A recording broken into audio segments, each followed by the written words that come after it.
Okay, looks like we may be live here. So want to welcome everybody. We're going to do another video for Secret Lair Comics, and our title for this one is going to be basically giving suggestions for how to get ready for a con. We a lot of times get a lot of questions about how to start that process. People that haven't ever been to a con before and things like that. So thought it would be a fun thing to go through a bunch of topics to give you some of our tips and to show off a little bit of our expertise, if we can say that. So what I'm going to do is share the screen here. So we're calling it con preparation.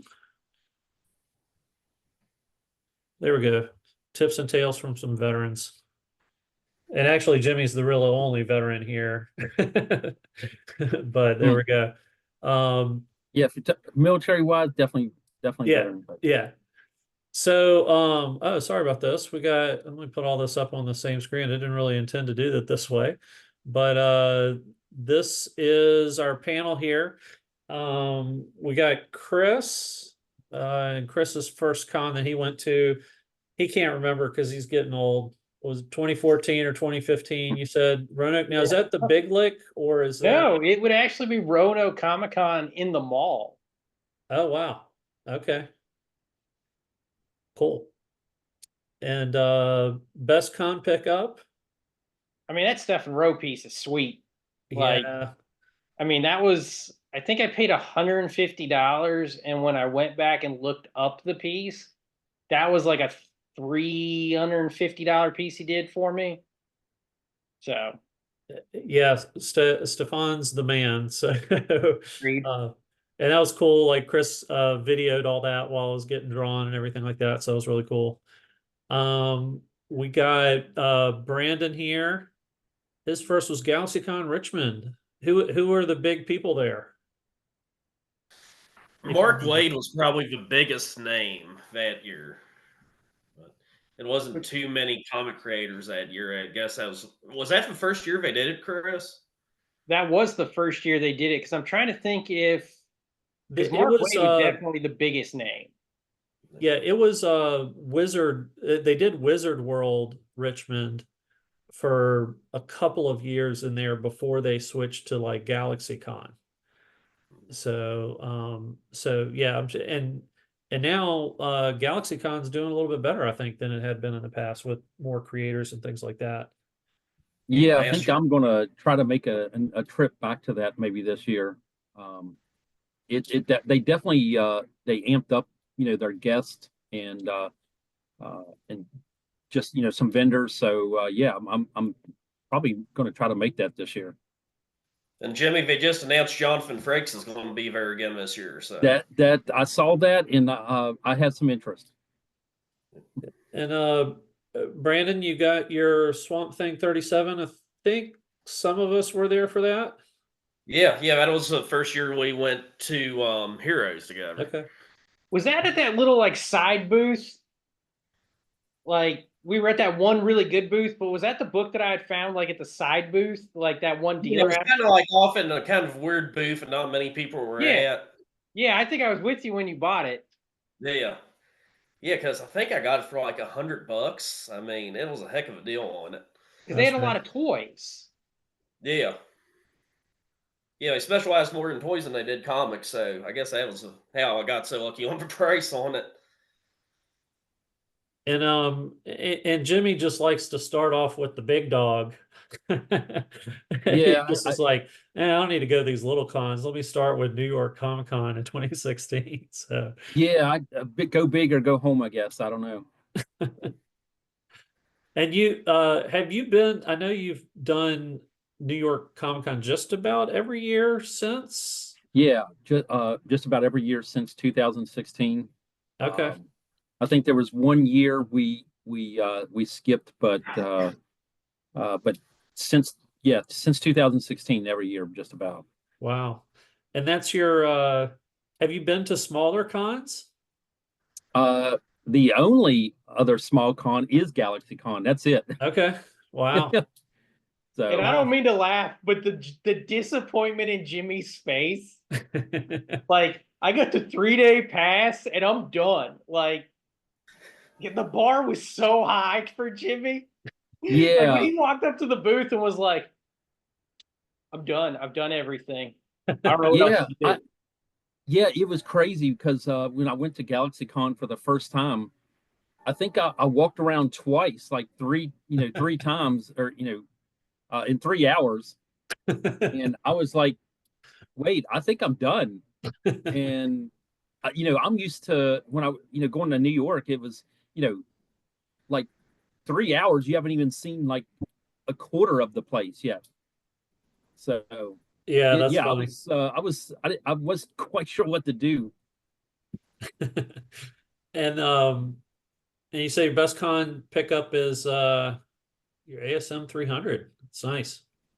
Yeah, in fact, that was one of the things that I won a lottery that year to have Todd McFarlane sign one item, and so I had brought my ASM 300, had him sign it. I felt like a VIP when I rode in with that. Everybody kind of cleared the way and was like, "Oh, move him up to the front. He's got a 300." And so yeah, it was a good story though. Good time. Very nice. I guess I've been going to them longer than anybody. So mine first was Baltimore Comic Con 2013. I did it all wrong, but I tried. Me and Travis from the shop, we had gone together, and I remember uh that was when I met George Perez. So that was kind of like my main goal and beeline was to try to get to George Perez. So, but I didn't know how to operate the show and stuff like that. So we've learned a lot over the time. Best con pickups is it's so many. I just brought like I brought like a couple things. I was thinking about things that I was unexpected to get. Like I didn't think that things would be as cool as they would. And so like Chris, I had to say you were talking about Stefan Rowe. I was like, when I got this Stefan Rowe supposed to be a headshot for That like was how mine was. $100, and Stefan just goes all out. So Stefan, if you ever see this, we love you here. I'm wearing your shirt today. I was also blown away. I got the Steve Epting piece this year. And I also thought Pat Quinn, who was kind of like a little bit underknown like artist, like did just amazing job. And I also have like a Nick Dragata piece that like a Doomhead sketch that he just was like going to give me, and just some things like that. It's like, wow, this, so, but I've met so many kind of cool people, and sometimes like you've been to these cons a while, you kind of start making friends with some of these creators and things like that. So they've seen you a few years in a row or stuff like that. So that's been kind of cool to get to know a little bit more about the community. So Yeah, let's me and Scott Snyder are pretty tight right now. So yeah, there you go. Yeah, yeah. Well, I think he's writing your bedtime story now or something like that for you. So yeah, we'll see how that goes. Yeah, Brandon's got a girlfriend up there too, so up on screen. Okay, so we thought we'd go through some topics and just kind of break it down a little bit. Um, Thought we talk about picking a con, logistics to think about, some ideas about prioritizing within a budget, attending panels, seeing celebrities, getting comics signed, getting sketches and commissions, and digging through back issues and tips and strategies for all that kind of stuff. So, kind of first thing, oh, whoops, let me back that up. Okay. I thought it might be good to talk about just if you're thinking about going to a con for the first time, it can get a little overwhelming, and there's a lot of things that they call cons, but based on what you're interested in, it may or may not be there, or may not be the focus for it. So, uh, probably, starting from the top down, like you have the humongous really pop culture large con where it's got everything in it, and it's going to take you days and just to see it all, like Jimmy was talking about. You got New York and San Diego, probably the biggest known pop culture ones that are out there. Um, Jimmy, do you have any feedback on what the scale is like for that kind of thing? Yeah. Well, I mean, this New York Comic Con's, I mean, it's hosted out of the Javits Center in New York City, which is a tremendously large building. And the it does have everything. It's got anime, it's got movies, television, comics, celebrities, artist alley, a gaming section. It's got a little bit of everything, and it really is. It's not really a Comic Con; it is a pop culture con, really. And it does. My family and I, we go 4 days, all 4 days, and because I think it's so hard to see everything in 1 or 2 days, and I'll be honest, it can be a little overwhelming. You feel like you're going to get lost in a sea of people because they're on average, I think that weekend, you're looking at probably 200,000 to 300,000 people that attend. So it is very, it can really catch up to you. A lot of preparation, and but if you want to go where you can experience a little bit of everything, where you want comics, but you also want to meet creators, and you also want to meet celebrities or go to panels or shop. There's a show floor that is so large that you can't see to the back and you can't see to the sides if you go right in the middle. It is so large and that's anything and everything you can possibly want to buy. So it is a little overwhelming, but it's got a little bit of everything that somebody would want. So if you're going for just comics, you can spend all day in Artist Alley. If you're going to panels or to meet celebrities, or you can do that all day as well. It really depends on what you're after. And then we see kind of like one of the things that are a little bit more balanced is you see like GalaxyCon, AwesomeCon, some of those things around here where what I mean balance is kind of like the you're going to get a little bit of each of those things too, kind of like Jimmy was talking about, but probably on a little bit more of a smaller scale. Probably not the biggest of names in terms of creators and that type of thing. You'll get some you get some actors and some different things like that, usually that aren't in current shows, because you see all the ones that are in current shows cancel their appearances all the time. But you can get, and there's some people, some celebrities and things like that that are just kind of on a circuit, and they do these all the time. Like I can't even tell you how many times I've seen William Shatner on a con bill. He's always seems to be around and does a lot of these cons. But those are one of those things like, do you need a 3-day all weekend pass for them? It depends on what you're interested in and that type of thing. And then there's some comic creator focused ones. And Heroes Con in Charlotte, Baltimore Comic Con. I would also say probably Terrificon from what I hear. MegaCon is happening actually next weekend, I think it is. That those are becoming definitely, like if you're very comic focused and creator focused, those are probably bigger ones to try to go see. And then you can have like kind of the small shows, like if you think about the Shenandoah Valley Comic Con. I hate to bring it up, but there's also a great show that Brandon and Chris and I have been to. That's a Roanoke Comic Con. I would put the Shenandoah is not even probably in this realm, but these are more like digging through long boxes, going to like a mall show, going to some of those different things. Sometimes they could be held at like uh, like moose lodges and stuff like that, where they have like a community based show and vendors just bring in long boxes and things like that.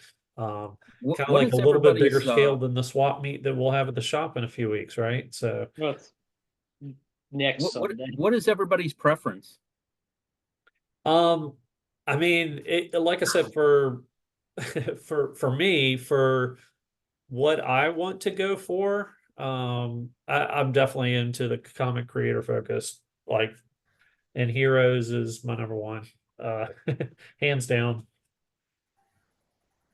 How about you guys? Brandon. Um, I'm trying to decide because I mean I like the creative focused ones a lot, but I like the balanced ones like GalaxyCon. Like GalaxyCon, I have a soft spot for that being a big Trek fan, and they get all the Trek actors there. And last couple of years, they've been getting a whole slew of great comic creators too. So something like Galaxy, I'd have to say balanced is probably my favorite.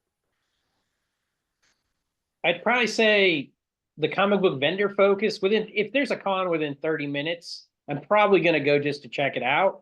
Well, because at the same time, I'm looking for stuff for the store, for myself. I might be even going to visit customers that are set up trying to sell or, pitch their own art or looking for guests for the store. So I like the comic book vendor focus. Preferably, though, I am a creator focused person. I like going to Heroes. I like going to Baltimore because I like getting commissions. I like getting autographs. I like talking with the creators. I like finding books. I do go to GalaxyCon every year. Ironically, my wife and I got engaged on the way home from that show. So I go to GalaxyCon. I don't do AwesomeCon. I don't do Fairfax Comic Con.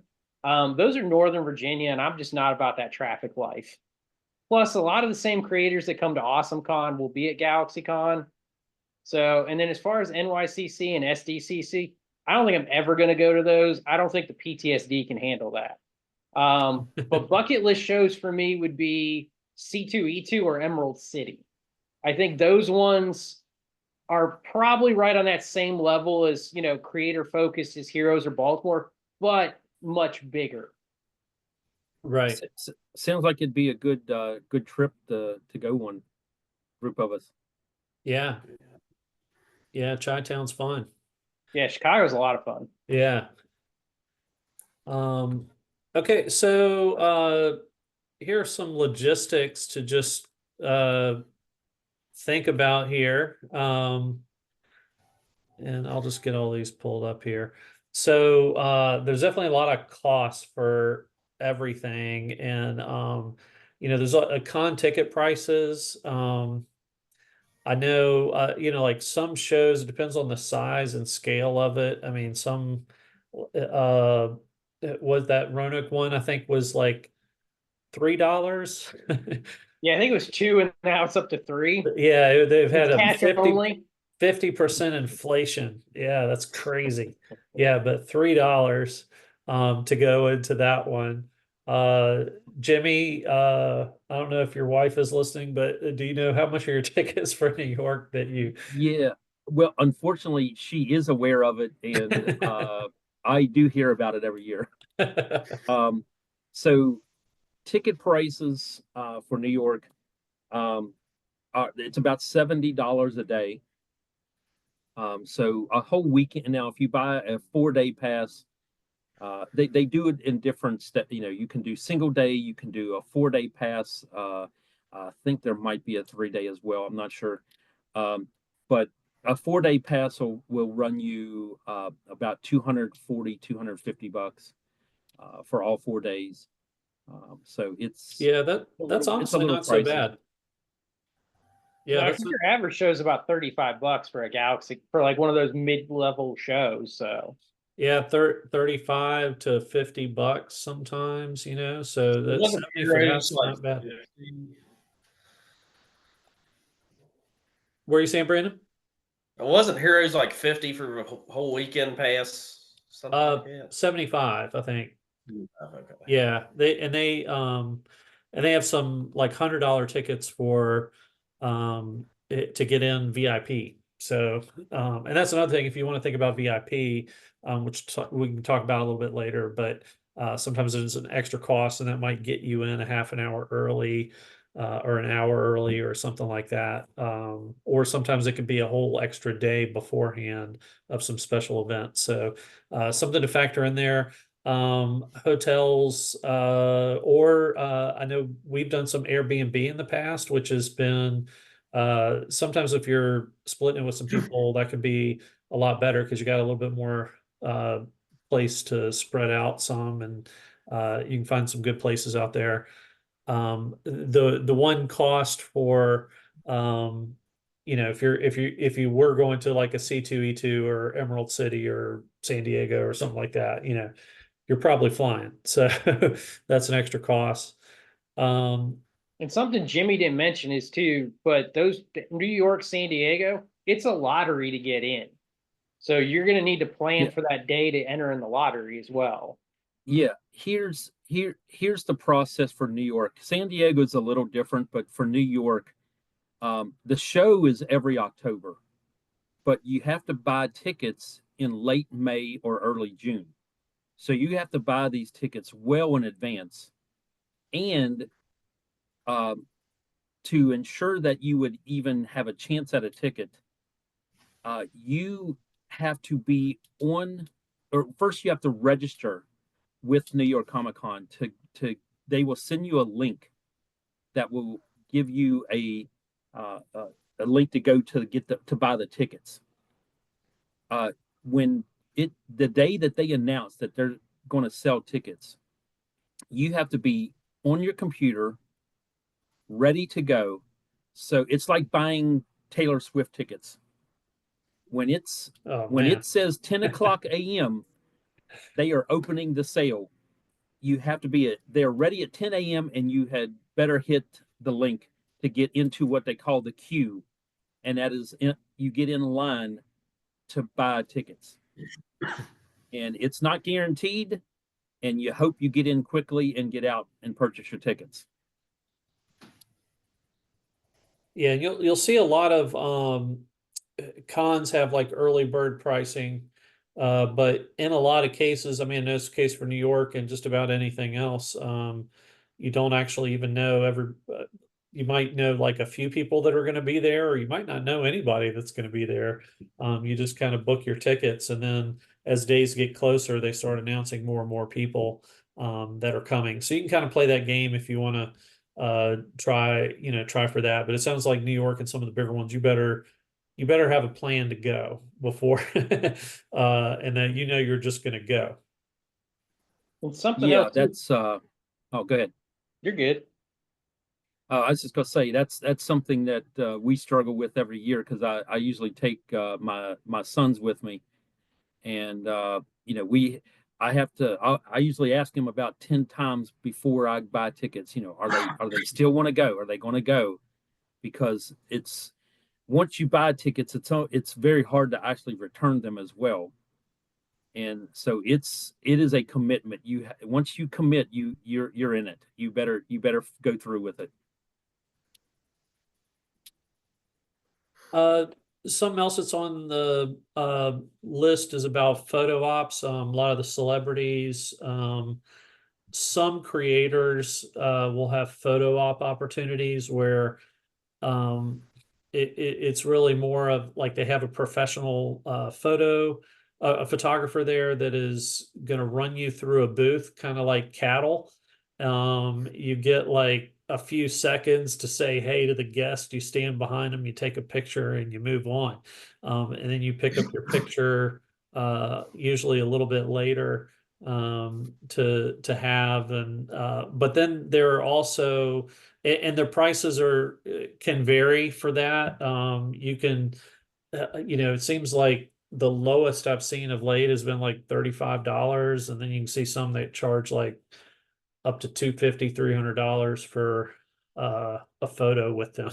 So and that's a cost thing, but usually for any of those pre-done photographs, setups, that they will usually post all that online, and usually you have to buy that in advance, just for prep. I mean, sometimes they have some that are on site that you can do, but it's not a guarantee. So it's good to have those lined up as well.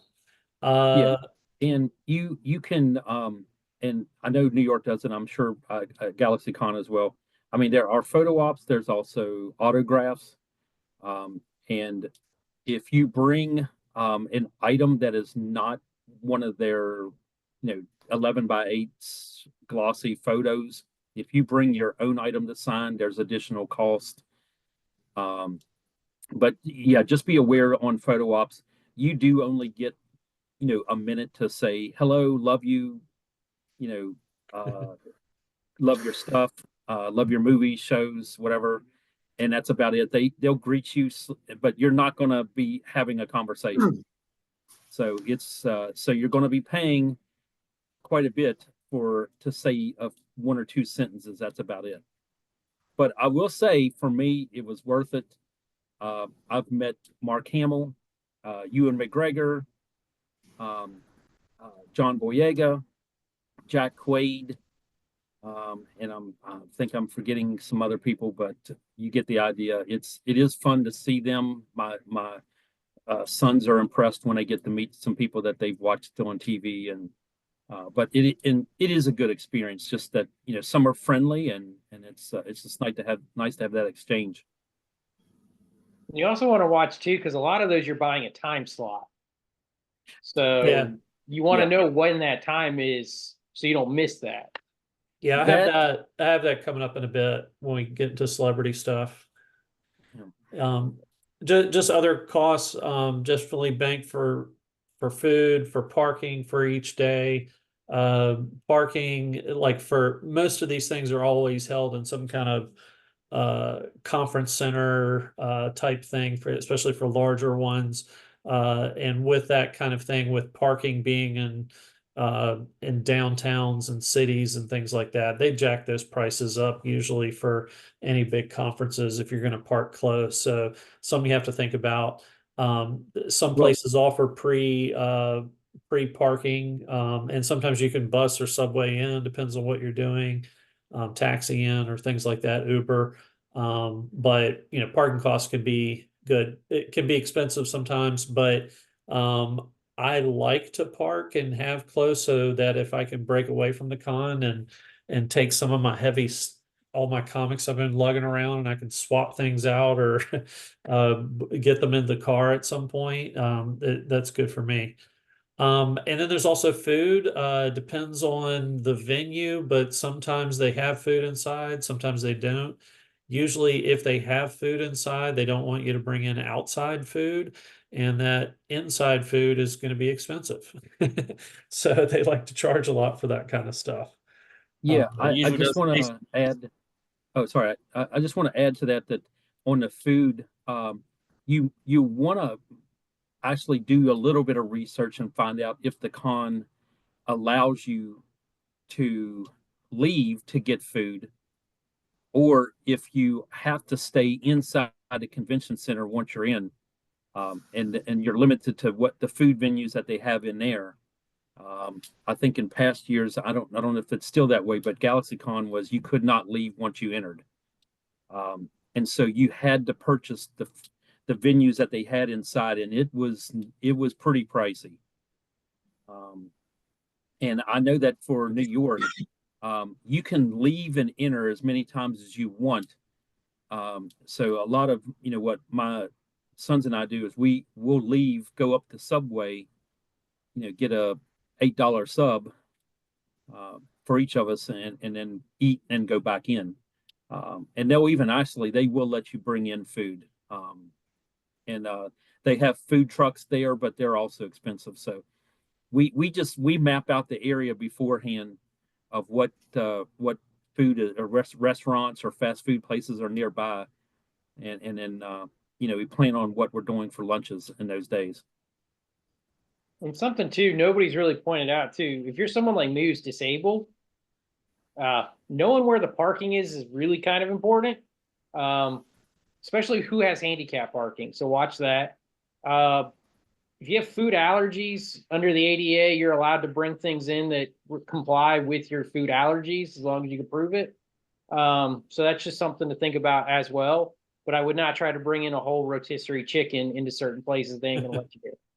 But if you Right, walk in and you're like, hey, I'm gluten free, I got yogurt, they're probably not going to say too much sometimes. Yeah, New York lets you bring in, they do let you bring in snacks and drinks. You can bring in water, soda. They'll let you bring that in. And one thing about parking too for me is when in New York, parking in Manhattan is extremely expensive. The actual hotel inside Manhattan is extraordinarily expensive. And a key tip that I would suggest is do what I do is I stay in New Jersey, catch the New Jersey Transit over. It's very easy. It's except unless you get on the wrong train. Not sure who does that, but You got a but friend. yeah, I know a friend who did that. But it's very easy to get to the train station, the main junction, and then you'll get a train ride straight over to Penn Station in New York, right under Madison Square Garden. It's a lot. It's. I wish I could afford a hotel that's in Manhattan, so I could do what Adam suggested and just take stuff back to the hotel and grab a new load. But it's probably a good $500-600 a night for Manhattan, or probably any of the large cities, Chicago, Baltimore. I don't know about Baltimore, but if you go to San Diego, I'm sure it's expensive too.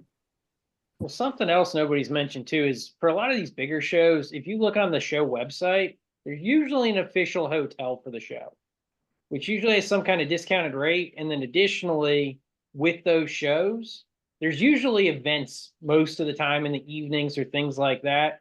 So you're going to have stuff to do at that hotel in the evening. If you get the show hotel too, usually the parking's included. And usually you're pretty close within walking distance to the venue. So, Yeah, but I think with us as the as the panelists here, and we try to keep things as budgeted and cheap as we can. We want to Um, spend our money on comics. we So want I'll give you more a great money. example then. If you want to go to Yeah. Big Lick, the show hotel is $50 a night on average. And Yeah, that's in a 4-star hotel down there. yeah, but You like go book a hotel, it's 180 a night down there.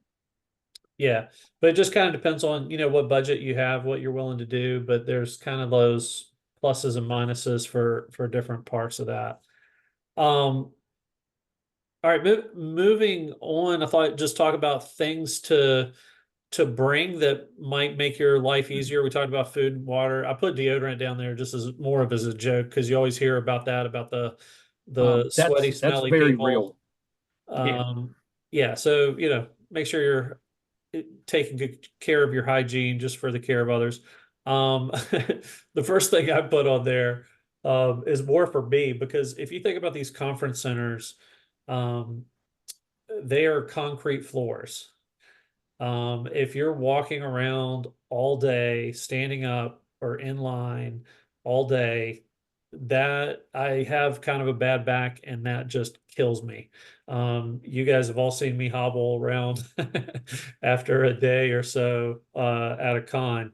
And I have a little camping chair that I bring. And if it's something I'm going to be sitting in line for a creator or to do something that I need to stand in line for, I'm just going to open my chair and sit down and enjoy myself. So those you see a lot of people have like little stools. There's some people that will just they bring short boxes and they just sit on their short box, things like that. But comfortable shoes for a concrete floor all day and walking around. Think about that.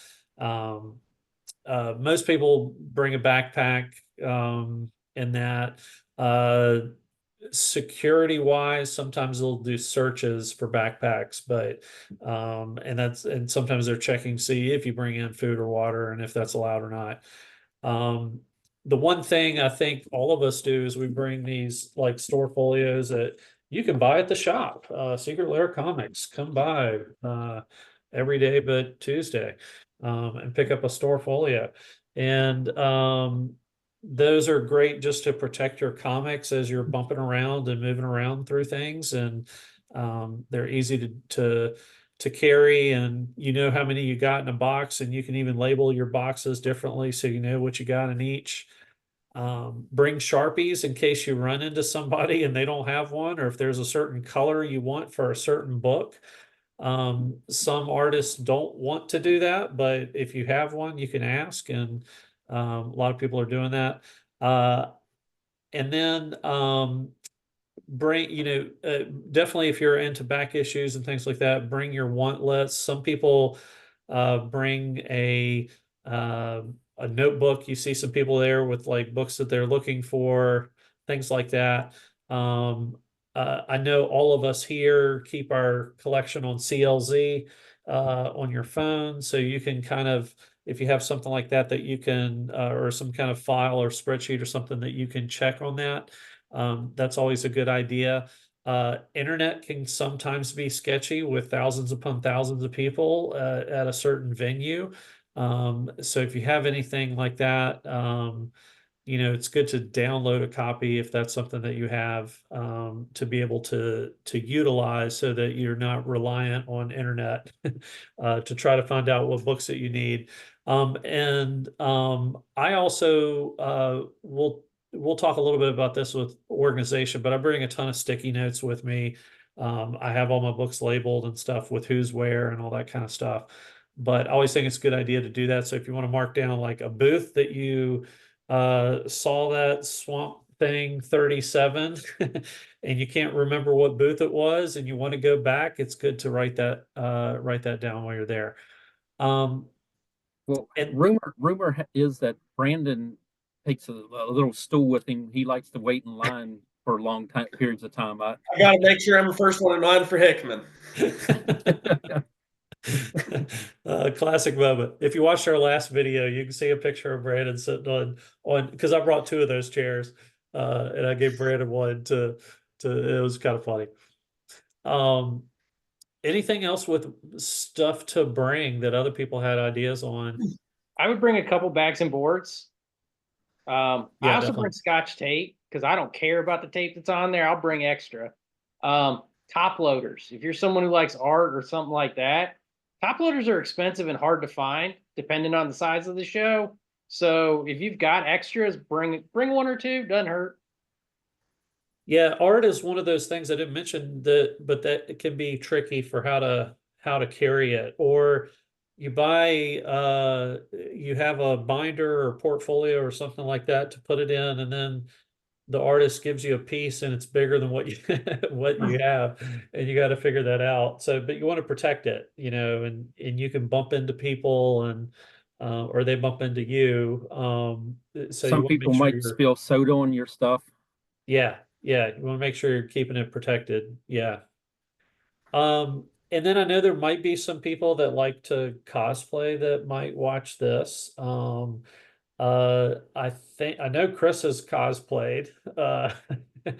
Brandon, you have too, I think. My first year at GalaxyCon, I did, yeah. Okay, I know Chris could probably tell a story about trying to store or switch out of his outfit, but I didn't know if there's anything logistic wise. Well, I know like for cosplay, I know if you have anything that's a weapon, sometimes those have to be checked, and there usually be details on that, or sometimes they might say you can't bring any kind of thing that looks like a gun, or something like that. But if y'all want to give any suggestions about cosplay, go ahead. Actually, can I back up to what to bring here quick? You went too fast there, Adam. Oh, sorry. Sorry. So one of the best investments I ever made for cons, it's this little plastic fold-up cart. I got it on Amazon for like $20. Perfect size to fit a short box on. You can set the short box on there. bungee corded up and enough room to put like a store folio, something else in there with it. Adam's made use of mine plenty of times since I got it, but yeah, and then it saves your back. You're not hauling all your books around in a book bag, and yeah, it's sometimes it can be Absolutely. tough to maneuver, but it's definitely been more helpful than anything since I got it. So Or you Yeah, can bring a bunch absolutely. of kids and use them as mules. Heck yeah. Heck yeah. Well, any suggestions on cosplay things that you had to think about? Most of the time, the big thing is most cons have it on their website what their policies are. Despite what you may think, there are dress codes requirements with some of the cosplay things. Like some shows just don't allow certain things. They don't care if you go in a slave Leia. They might not allow that. You better have the loincloth ready. Knowing the weapons policy is probably the biggest one because you're going to get stopped. Being able to tell them what you made it out of usually speeds it up as well. Especially if it's something that might get damaged, you can be like, hey, that's paper mache or that's foam. Could you be careful? Kind of thing. If you're gonna wear a cosplay, like I did mine kind of as a joke, it was more of a thing for the wife. I had to change of clothes with me, but then I also had to find a place to store a 6-foot battle axe. Luckily for me, I know a lot of vendors and creators, and I was able to leave it at a booth. But you also have to remember too, like the way I look at cosplay now, after doing it for half a day, if that's what you're doing, that's all you're doing. I wouldn't even bother with anything else because you don't have enough time, free hands time, and without in general. So that would be my 2 cents.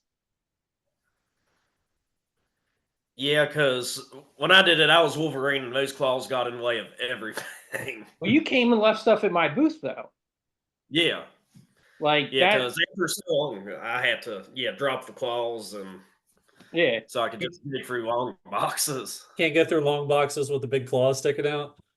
No, not they only that, but like you're vendors give carrying me fun it, looks. Yeah.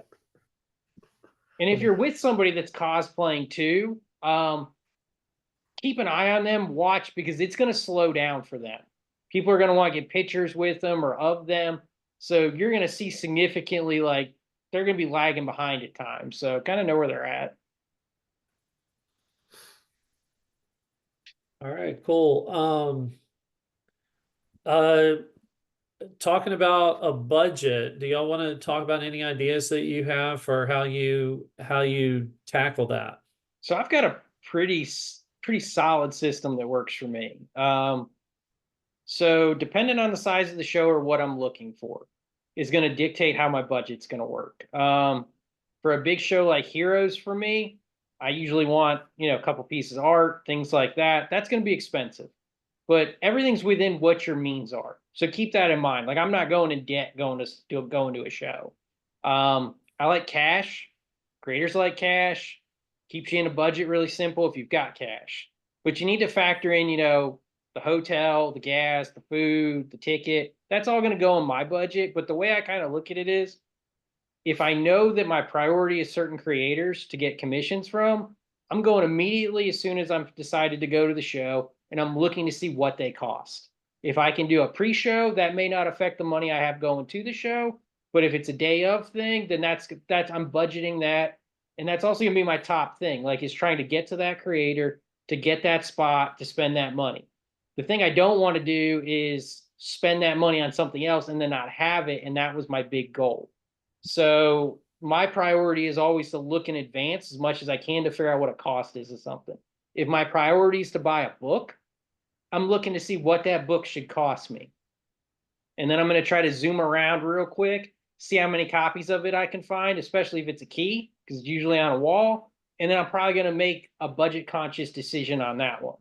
But usually I'm prioritizing what my goal A is. So for me nowadays, it's art, and then it's okay, do I want one commission and then maybe like a quick head sketch or do I want to print from somebody? Like I'm prioritizing what I want to spend. Also budgeting in for what the autographs cost. Not all of these creators sign for free. A lot of them charge, a lot of them will personalize for free, but a lot of them will charge. If you want CGC, they're going to charge for that as well. So you've got to factor that in. Plus, a lot of them do it for donations for charity. Personally, I think you're an asshole if you don't actually donate, if they're doing it for charity. Like, give them a couple bucks. I usually do $5 an autograph. So, minimum for charity.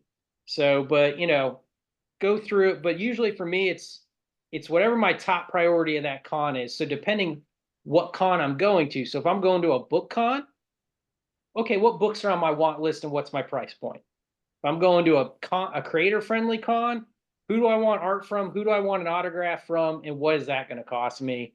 And then from there, everything else is dictated out of that. I'm not going to buy books until I know what those creators are going to cost me. And then when I have money left over, that's when I start looking for books and things like that. Yeah, great. For me, I'm going to like New York. It's big. I would make a schedule every day of what you're planning on doing that day, who you're, and going on a social media ahead of time, looking at creators or vendors, or try to find the cost of what they're going to be charging. Yeah. That way you have a well planned out, ahead of time look for their schedules of when they're going to be at their booth, when they're not going to be at their booth. Some are not there all day. So you're going to have to schedule who you're going to go see, what they're going to cost. Try to make that well ahead of time. Like I said, going to their personal social media accounts is a good way to find out what they're charging, what their schedules are. But you're going to want to plan out your day of what you're going to do first, between panels, food, who your vendors, creators, who you're going to go see. You're definitely going to want to, try to at least plan ahead of time. Brandon, how do you work with a budget other than every magic print that you see you have? I'm just playing. Oh, kind of like Chris on what my goals for the con are. Like heroes, of course. I mean, it's going to be signatures and sketches, and go from there. And then if I go to GalaxyCon, like I had no idea what to expect my first year, but after that, I mean, I kind of focused. They had a lot of actors I wanted to meet, so I went from there and then went to sketches and just kind of prioritized from there. Yeah, I think Chris had some great suggestions like how to tackle that. Just to talk myself, I kind of do that same thing. I remember this past year I decided to go to Heroes for one day, which was spur of the moment, let's go. And that it was a frustrating day for me because right when I got there, I had my top priority, who I wanted to get art from, get in their line, and then it's like, oh, they may not be here till later this afternoon. I found that out. So I'm like, oh man, that was kind of my top goal. So I didn't know what the lines were going to be like later, what was going on. So it was like, let me find other things to do or see what I can line up in case option A doesn't come through. So that was a little frustrating, but I kind of approach things the same way. And like Jamie said, like I'll talk about like what I use for resource in a little bit, but just how to find prices for all the people, so I know like how many books they will take, how much is each one going to cost, and all that to get signed, things like that. So let's go now to talk about panels a little bit. I know I've been to a few panels, but I feel like I know Jimmy, I know the rest of you have all done some panels and things. So any suggestions for that for big and small shows? Well, from again, it would be making a schedule so that when your panels are, and where they're located at. If you go to a large con, it could be in the individual room, or it can be on a main stage or in another large area. So make sure you make yourself a schedule of where to be and when to be. For large panels, and this would include anything with celebrities, movies, TV, anime. You're gonna, if you have a panel at 11 o'clock, 11 a.m., you're gonna want to get to that panel at least 45 minutes, 30 minutes early before the panel starts. Now, for New York, the way they do it is that all the large panels, you do reserve those panels ahead of time. So it's not that you just show up to them. That is the way it used to be, but now you reserve all the panels. So as long as you have done that before the show ever started, you should get in. But if you want front row tickets or front row seats or the very back, I mean, it depends on how early you get there, but probably the earlier the better. I have made mistakes in the past of going to the Marvel panel thinking it's not a really big panel and I can get in it. And it was filled up by the time I even got there. So just make sure you do plan ahead, get there early, and make yourself a schedule for those panels.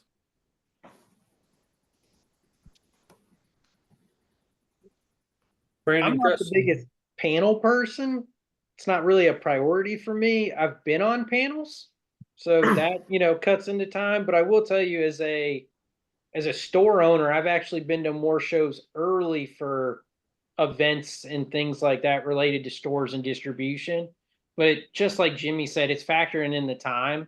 One of the downfalls is sometimes with the panel, that might be during when that creator's gone or, things like that. So if a creator's at a panel, I'll say this, they're not at their booth at that time. So there's no point stopping by that booth at that time.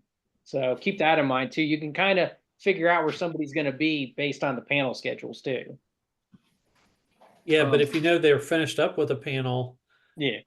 it might be a good time at some point to head to the booth to know like nobody else is going to be there. So then you can get to them right away. So there's some little tips sometimes with that.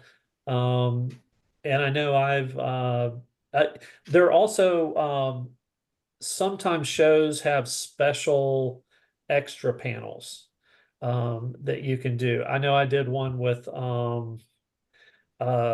that it was an extra charge for it, but it was a Scott Snyder, Greg Capullo, Jonathan Glapian panel where they were talking about everything, and then they had a signing after that you could get so many books signed, and they had exclusives and prints and stuff that they gave you for being there. One other panel that I heard about that was kind of crazy was Jim Steranko had a post-con panel that you could it was supposed to be like a 2-hour how to create a comic kind of thing, that was supposed to be after the show. And from what I heard, it ended up being like a 10-hour program that Jim Steranko went on until like 5 in the morning the next morning, just talking about comics with people. So there's some of those opportunities just to keep in mind, or they have an after-hour party or panel or something separate that you might have to sign up for. So just something to keep in mind for that. Well, I just want to add that at least for New York, all the panels are free.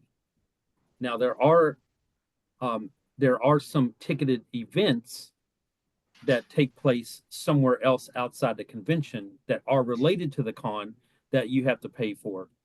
But once you pay the ticket price to get in, all the panels are free. So you don't have to worry about the cost. The only other thing I'd suggest, like you said about panels, pay attention, do research ahead of time. Some panels will offer you exclusive merchandise for going to the panel. And it's the only place that you'll be able to get that.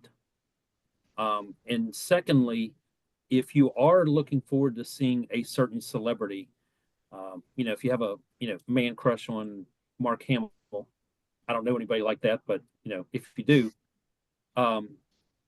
sometimes they aren't doing other things. They're only there for that panel. They're getting paid by the studio or the TV network or something to be there only for that panel. So if you want to see somebody that you really would like to see, you won't get to meet them, but at least you'll be able to see them. That's another reason to go to a panel. And something else I'll say on the panels too, coming from having been on panels, and don't get upset if a creator's got to leave to go to a panel. Most of the time, like Jimmy said, there's a contractual agreement or something they've done. It's part of their pay with the event or the promoter. So don't get upset when they're like, "Hey, I got to leave. I have to go to a panel." That's just something they got to do. So there's no point getting mad about it at them. So. Yeah, and also that's another thing with the timing of it is don't try to hit their booth right before they're supposed to leave to get to their panel. If you're trying to give some wiggle room in there in terms of when you might be able to get to their table for that. Celebrities. I think this might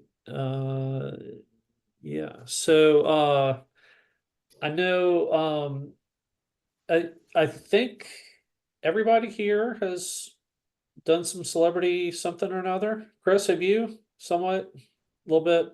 Well, not officially. I tend, let's see. Because like I said, I've tabled shows. Like I've gone to, the after hours with some of the celebrities at the parties. James Gunn, not James Gunn, Sean Gunn came by the booth one time.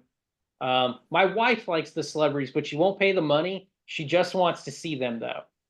So, like when we were at GalaxyCon last year, she had to see Logic. Like, didn't want to pay the money, but just wanted to see Logic. We almost got kicked out of Baltimore because she had to see Haley Atwell. That was fun. So, but yeah, I'm not really a big celebrity guy. I haven't figured out which one to go see yet. So, Kate Beckinsale shows up at a show, I'll go though. Well, we talked a little bit about some of these things. One thing to point out that's on here is there are those pre-professional, like pre-purchase photo ops that would be done with a professional photographer. But some of the celebrities will also have a booth, and they might offer selfies or a cheaper way of doing a photo. So sometimes they post this information, sometimes they don't. But if they have a booth, there could be a chance that you could get a photo with them, and it's probably a little bit cheaper than doing that. But keep in mind, there's usually at those booths, or there's some long lines. It's going to take a while to get through some of those. But that's where it was like the picture of me with Lou Ferrigno where his bicep was bigger than my head. I asked him to do like an arm wrestling kind of thing. He would never do that in a pre-professional, like a professional photo shop, photo op. But at his booth, that was something I could do with him. And it was, I think I remember, I think it was like $40 to get a picture with him at his booth at that time. It's been many years, but I think his professional photo was $100. So it was like, a very big difference in what I could do with that. So I just have a few things on this. One is, New York does it where you do pre-purchase your photo ops. That's probably the best way to go because if you try to buy it at the show, it could already be sold out, especially if it's a high-profile celebrity. Second is I would look. New York sends out a list of all the vendors, all the booths ahead of time, and I would do your research and either check their social media or just look on the Conn's website. Or even the celebrity, themselves that say they might be going. A lot of time, because they might be at one of these booths, a vendor will pay a celebrity to be at their booth, and sometimes it is a current celebrity, but there's also could be older celebrities from shows from the 80s, 90s, early 2000s. So pay attention to look for look up what these booths are going to have at their, or these booths are going to have at their panel, or at their booth. Sorry, because sometimes they're not even announced. You just have to show up, and they're right there at the booth. In fact, this year I went to a vendor's booth, and some of the Walking Dead stars were there. I got to meet Ross Marquand, and he was doing autographs and photos, and I think his photo was like $50. And so yeah, it was just, I would pay attention to the booth and the vendors themselves, because they will have celebrities at a much cheaper cost, at their own booths. I will say, like, with Jonathan Frakes, I did a professional photo op and I did a table selfie too. And I will do a table selfie any day over a photo op after that. For the photo op, I just felt like I was a cow getting pushed through to the slaughterhouse pretty much. But at the table, I mean, like, you had time, sat there, talk to him, and actually, Well, but and yeah, when they're much better when experience, I think. when they do these table selfies, or they're at of someone's booth, you actually do get to talk to them. So you get to have a conversation, or it's a little more personal. So yeah, you can. And also I saw that the meet and greets. So I don't know about some of the smaller cons, but I know some of the larger ones do have a lottery system where you can actually enter yourself into a lottery system to win a meet and greet with certain celebrities, or with a cast of a show. And that's actually how I met Mark Hamill. Was I won a lottery that I entered. Of course you did. So, huh? I said, of course you did. Jimmy wins everything. Yeah. That's why, that, hey, I won the Todd McFarlane. I enter everything I can. Careful now. And I think something we should mention too is wholesale across the board. Be polite. Don't wreck it for somebody else too when you're meeting these kinds of people. They're just human beings. So, but be polite. It goes a long way. Yeah, absolutely. I thought the next thing we can talk about is I think that might be, yeah, getting comics signed. We've talked a lot about timing and how to look at that, prioritizing stuff like that. One thing that I do, I get super anal with how I organize things. So I try for a con, I try to look up what books that I own that I might want to get somebody to sign. I look at where their booth number is. If I can find a map of the venue, if they put that up ahead of time, I'm kind of highlighting and circling and printing out my own maps of like, hey, these people are really close by to each other. I might be able to go boom, boom, boom and get these done. But on each comic, I put like a sticky note of who I want to sign that comic, and what booth they're in, and try to organize it that way. So I kind of keep some spreadsheets and do some things like that. One thing I wanted to put up here for costs, and one thing that I use, now there are some places, like I know Heroes goes out to the creators that are going to be there, and they ask them, how much are you going to be charging for these things? And they put a document together and they post it on their website, and they update it once they get artists to respond to it, which could be a big help. Kind of rare. Not a lot of places do that kind of thing.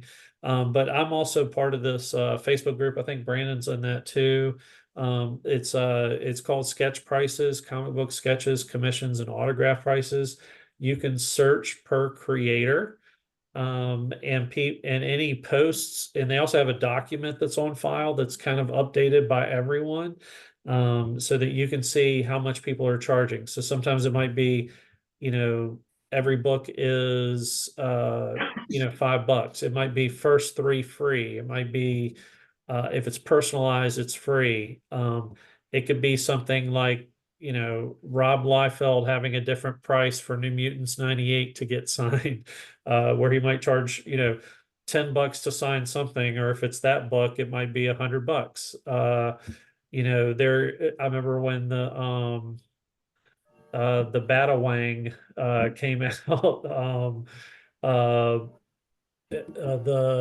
The writer for that was charging. Azzarello. Yeah, Azarello was charging a lot for just that one book to get signed. So it can kind of depend on what you're looking for, but that's a good place if you're on Facebook and you want to join that. And you can it's fully searchable, so you can see how much people have paid for not just art, but for sketches and autograph prices and things like that. So just want to put that tip out there. For how many, I would say if there's typically not a limit, I wouldn't get probably more than 5 books signed just to try to help the lines. I usually only bring up to 3, I think most cases. Sometimes just 1, but kind of depends on what I want to get done. Any suggestions from any others about any of these things? So I'll run through my list for this because this kind of goes back to my budgeting system a little bit. Yeah. When I'm looking at a show, I'm looking to see who I want to meet. As soon as I know who I want to meet, I'm going around, I'm looking on their social media, I'm checking where Adam says. I'm not on the group, but I can ask Adam. And I'm looking to see what they're going to charge. I usually do 1 to 3 books, and I will put a Post-it note with the name, the booth number, and whether it's priority 1, 2, or 3. I also put those books in a separate store folio. So once they're signed, I have an extra store folio, and then they go in there, so I don't mess with that. I prioritize my creators by who I want to meet. So, and the first thing I will do is try to figure out what time they're there. And if I've got time in the middle, I may go meet creator B or C if they're there. I do minimum 1 to 3. I don't care if you personalize it or not. Don't argue with them. I don't know how many people I see argue with creators about personalization. If that's their thing, they're going to do it. They don't want people flipping their books. They know it. But, here nor there. If they're charging, be prepared to pay. Don't haggle them. If they're doing it for charity, like I told you, I do $5 for every autograph. I don't have a problem. I don't mess with CGC, but if you've never done this before, you pretty much need to go straight to CGC when you get to a show. Tell them what you want, who you want, and then find out whether they're going to have a witness at that booth or whether you have to let them know that you are going there and they need to make sure a witness meets you there. And then you have to check in with that witness or give the witness, like the nod, like, hey, I'm here. And then you get that book done, they take it, they grade it. But that's all got to be done in advance. And if you've never dealt with that, that line can be, 45, 50 minutes because that's not a line just for grading. That's the line for grading. That's the line for drop off. Everything's out of that same CGC line. I personally don't mess with that, but I've seen it done and it does take time. Adam will tell you, I have one of the greatest flipper stories I think I've ever seen. Rest in peace, John Cassaday. I watched that man once sign 150 books for somebody for charity, and they did not leave him a single tip for the charity. He tried as politely as he could to ask to sign so many books. He had a line that wrapped around the Baltimore Convention Center. Like, he was only there for one signing. It wrapped around the convention center. And the thing was, his signing was at 3, and I think the show ended at 5 on Sunday. And he had a huge line. They brought you over in groups of 10. I was in the first group of 10, but I remember it was a dealer, 150 books. He signed them all. He was not happy. You did not want to be me going up to him because, he's tired. His hand is tired. Additionally, I will tell you this too. Some creators won't sign certain things. They won't sign for CGC. Don't argue with them. I watched Dan Jurgens once walk out of a show over this. So keep in mind they'll leave. They don't care. Another thing when it comes to flippers, and I'm not trying to be mean to flippers, I get it. But if you've ever watched, some of the creators know how to handle it a little better than others. Robbie Rodriguez actually did a really good one. A guy wanted I think it was 100 books signed. Robbie told him he would do it, but he would do it for the whole day. Like he wasn't going to stand there and make other people wait. So that was a very kind thing that he did, but he signed groups of 10. So just keep in mind, they might have other things to do when they're over there as well. Same thing with me too. I try to be polite. I might ask a question or two. I won't lie. I fanboyed out way too hard over Joel Jones. Like, I'm not even going to lie. I embarrassed the shit out of myself over that one. But for the most part, hello, how are you? Hey, I really like this. You know, a lot of times too, they like to talk about the things that you're bringing to get signed or why you're asking it to get signed. So if you don't know why, you might want to have an answer kind of on standby. Something else too, and this happened. I went to Adam Hughes for a signature one year at Baltimore, and he just happened to be in a good enough mood. It was like, hey, you want to sketch? So always plan for the unexpected because you never know what mood they might be in. So I didn't have a blank, so I missed an Adam Hughes sketch opportunity because of that. So that's my 2 cents on getting things signed. One thing I want to just point out real quick with the flipper annoyances, I think I found a person that I just absolutely just hate, and I've seen him several times at Heroes, and I Is just this our Claremont guy, Adam? What's that? Is this the Claremont guy? Yeah.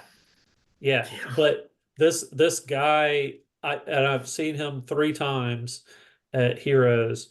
He brings long boxes on carts, and he will get like 100 to 200 books at a time. He tries to get signed by whatever creator.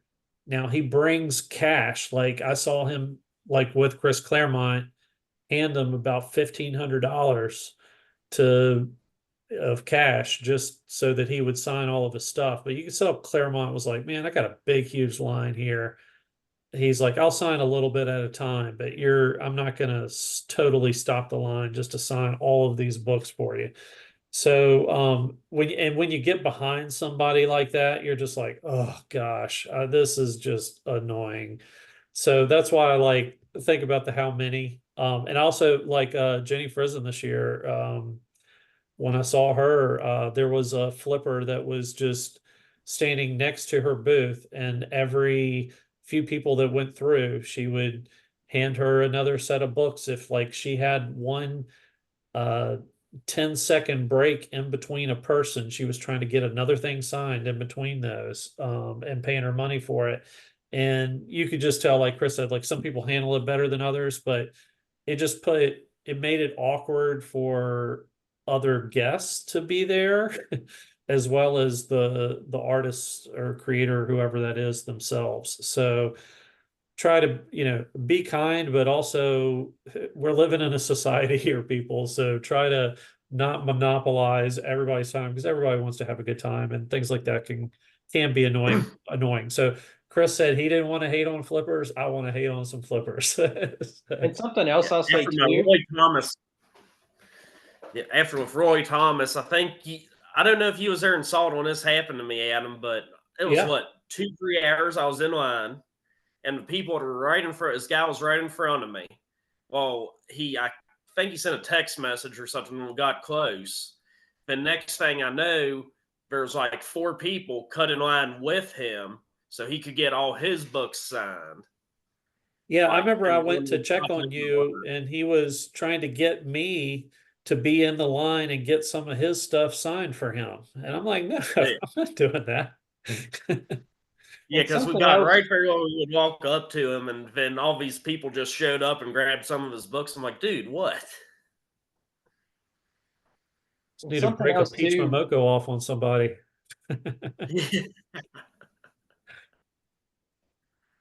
Something else I've been trying to say now 3 times. Have your stuff ready. Most of them, they're going to tell you in advance, have the book out of the bag and the board, have it ready to go. So like I told you, when you heard me say, I don't care about the tape, I don't care about the tape. get the book out, get rid of the tape, have it ready. You know, also be sure you can catch your book if it goes flying off a table. That does happen. Tom King, I didn't forget. So I am sorry, but I didn't forget. Only And thing make sure you don't shake an artist's table if they're doing a sketch. I didn't shake his table.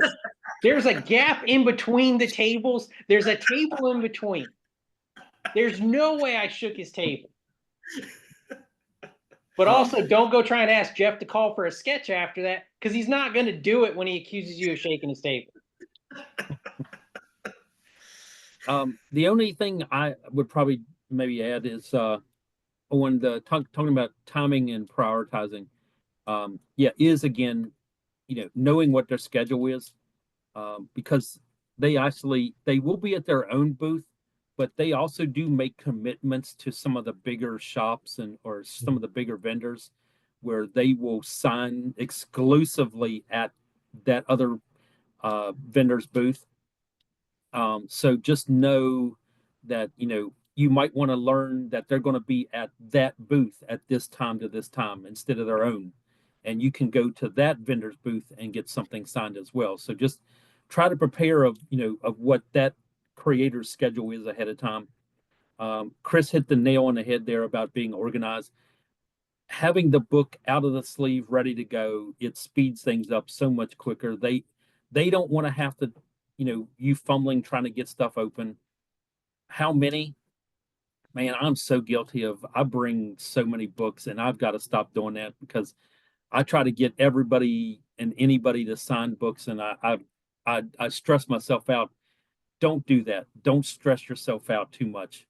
Now, I will say on that note, because there are some people here, I love getting stuff signed for other people. I really, because I feel like, as a friend, I want to do that. And so I love doing it.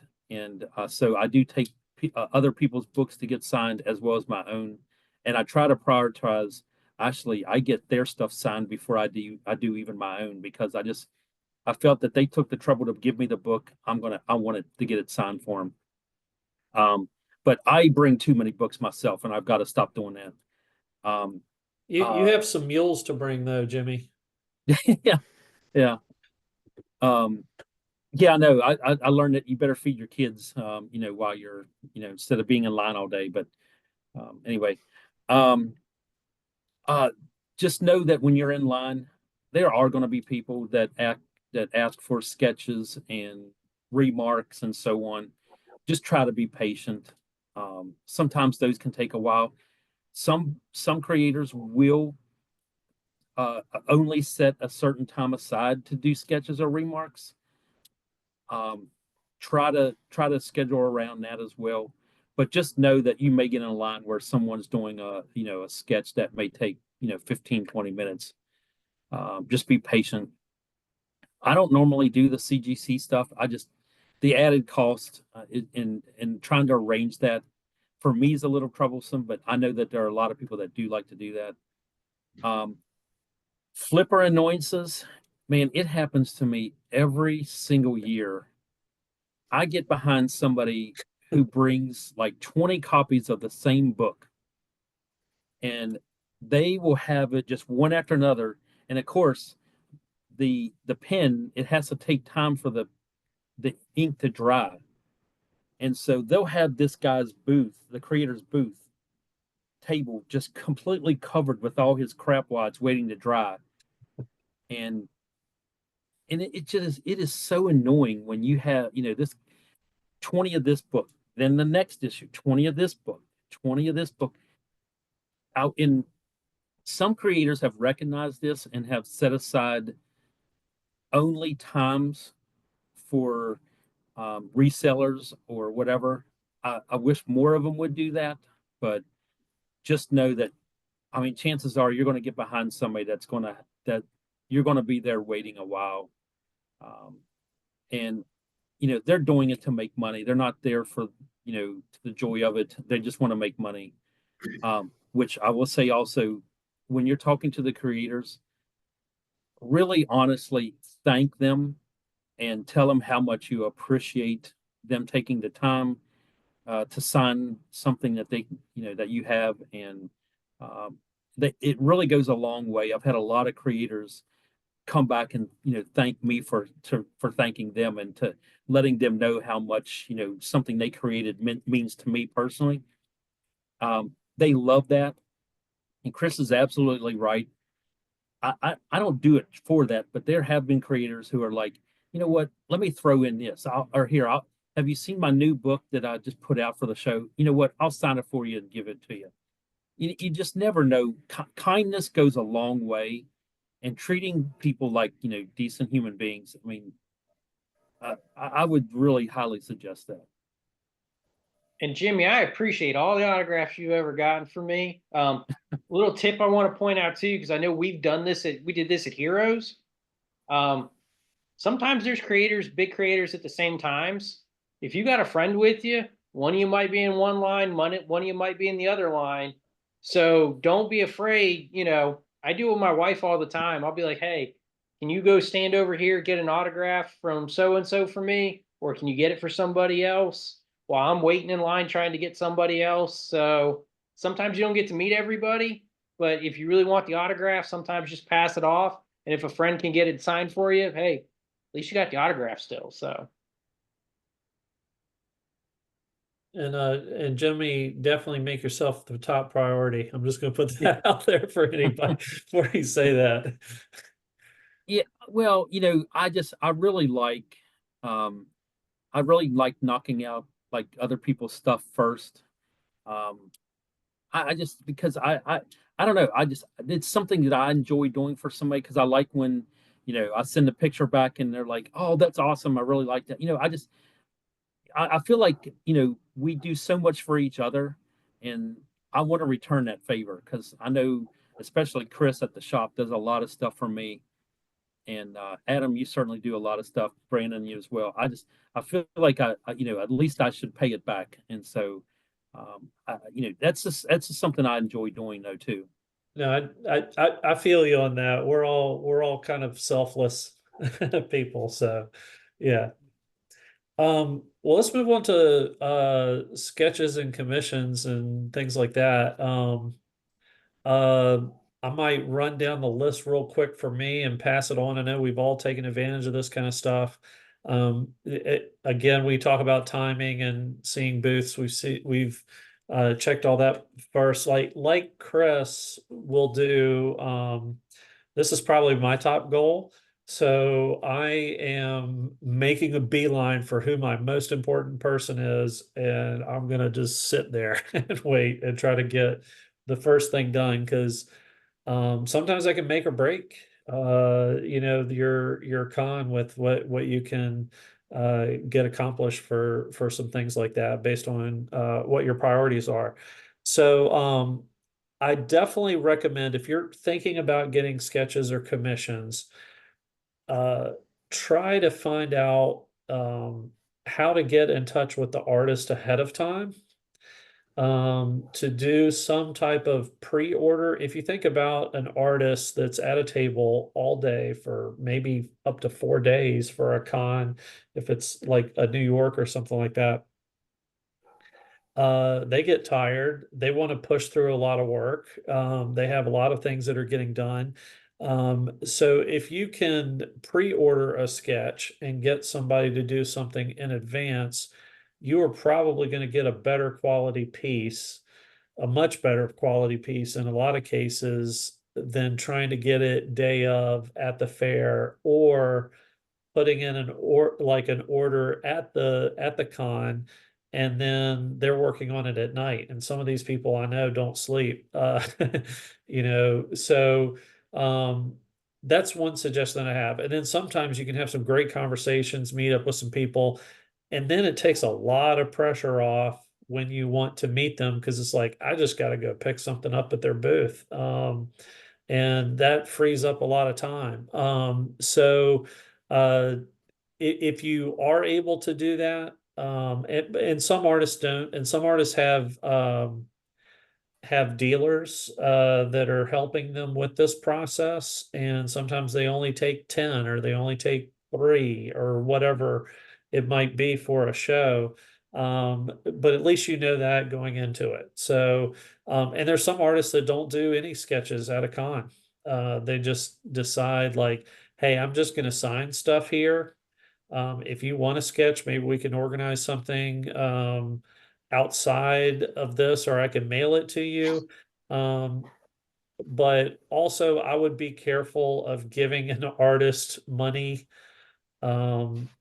there at a con in hopes of getting your piece back, because some people have better uh, better feedback on how that has happened than others. And sometimes some people are waiting for years for a piece. Some will never get it. But just, a lot of artists will say, hey, you don't pay me unless I can actually produce it for you, or whatever. But it's something to think about. I've seen, it's kind of neat. I've seen some artists lately that if they have a dealer there, or maybe them themselves, when your piece is done, they'll text you and let you know. And that's kind of cool. But that's been kind of a newer thing that I've started to see happen. But again, if you can pre-order or do something like that, definitely try to do that. One thing that I'm doing when I'm looking at a con is researching all the artists, and sometimes I look at everybody online to see who's going to be there. If I can find like what they do, and I've been turned on to a lot of artists just by looking at their social media pages. And sometimes these are Jimmy calls Artist Alley in New York. That's kind of where even like Todd McFarlane's an Artist Alley. But at some cons, Artist Alley are kind of like the self-published, the new up and comers, and that term is used for them. And in that case, there could be some really great artists, and you can get some stuff a lot cheaper than you would be from a bigger artist. And sometimes you can get a lot better quality, honestly, from a cheaper artist. So do some research, plan ahead, and just explore a bit. Take a look at what people have to offer. I wanted to go through really quickly because there are different types of sketches and commissions that are done. And some of them make a lot of sense, but the hardest one to get that has the most variety behind them are remarks. What is a remark? So I have a few things here. This is, if I can get this to show up, I just got this in. This is Bubbles Grunter, self-published book by Ben Templesmith. And this piece over here is a remark that he did. That was just on the comic. He did like a small little sketch there. I have David Finch. This is what he calls a remark, and it's insanely detailed. It's a little bit smaller, but it's still great. And then one thing that I've been doing is getting different artists to work on a jam piece. And so I have these Fantastic Four heroes and things like that. And this is typically what a remark would be, like a little smaller sketch. But those things can differ. You can also have somebody calls a remark, and I don't know if you've seen CGC has had like Art Adams, for example. His remarks are basically a head sketch that he does through CGC. And so that remark thing means a lot different than what it used to be. It used to be like a little squiggle might be a remark. So it can kind of differ with that. Prices for these things can vary vary from person to person. Also, if you're trying to do pencils or black and whites or colors, added to that, the variety of costs can be that. You can get some things done like a little cheap, quick remark from like I remember Chris Bacallo that we saw at Heroes, that Brandon and I were there. I think it was like $5 or something for like a quick little doodle next to something that he charged. Or you could get into the bigger pieces, like if you were to get Jim Lee to do a multi-characters with background thing, you're probably spending like 10 grand on a piece like that. So the variety of what you can afford can be very different. So that's what I was like, do some research on the people, but also do some research on the prices, because they can vary drastically based on how big of a creator that is or how big they think they are, and what they charge, and so you can kind of gauge a little bit just like within your budget with what you want to spend for some of that. But that's been a fun thing for me. But yeah, like typical like a head sketch would look, something like that, where it may have backgrounds or may not. Or there's Stephanie Laveau, who's our friend. She's done a head sketch for me every year on a blank. So there's a whole lot of different things that you could do with that. I'll let other people talk. All right. So same thing, like Adam, the art is probably the priority for me now. When I decide to go to a show, it's usually because I want a commission from a creator. First thing I'm doing is I'm looking to see if that creator is repped by an art agency or somebody. When Adam's saying dealer, he's usually talking about their art rep. Yes. Some have dealers, but for the most part, it's their art rep. But I'm looking to see if you have to go through their art rep or you have to go through them. You can usually DM them. You can comment on a post they might have that says, "Hey, I'm doing commissions." Be polite when you're asking them. Some of them will send you everything right up front. Some of them will say, "I don't know if I'm decided yet. Hit me up on this day." But just be polite. It's going to work.